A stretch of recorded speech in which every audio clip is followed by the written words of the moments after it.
మామూలు ఈ రోజు సందర్భం ఏంటంటే డాక్టర్ బ్రహ్మదేశం స్వాతంత్ర సొసైటీ వారి వసంత కుమార్ గారు అలాగే రాము గారి సార్ వారి ఆధ్వర్యంలో ఈరోజు సంక్రాంతి విజయ్ సాయి పవన్ కుమార్ పుట్టినరోజు సందర్భంగా మరి వారి కుటుంబ సభ్యులు మనకి అన్న వివరణ జరిపించడం జరుగుతుంది.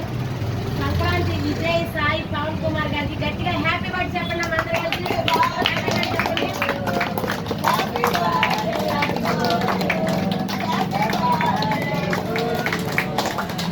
అందరూ విజయ్ సాయి కుమార్ పవన్ కుమార్ గారికి మన మధ్యన గ్రామర్ లాగా పుట్టినరోజు ఆశీస్సులు తెలియజేస్తాం. శతమానం భవతి భవతి భవతి శతమానం భవతి భవతి శతమానం భవతి భవతి భవతి ఆయుష్యేంద్రియే ప్రతిష్టతి. పుట్టినరోజు 100 పుట్టినరోజు జరుపుకోవాలని సంపూర్ణమైన ఆరోగ్యంతో అష్టైశ్వర్యాలతో మనలాంటి వాళ్ళకి ఎంతో మంది సహాయం చేసే ఉన్న స్థితికి వారు వారి కుటుంబ సభ్యులు ఎల్లవేళ దేవుడు ఆశీస్సులతో ముందుకు సాగాలని మనస్ఫూర్తిగా కోరుకుంటూ మరి అన్నం పరబ్రహ్మం స్వరూపి ఈ అన్నదానం చేస్తున్న వారికి మన హృదయపూర్వకంగా ధన్యవాదాలు తెలియజేసుకుంటూ అన్నదాత అన్నదాత అన్నదాత సుఖీ భవ సుఖీ భవ.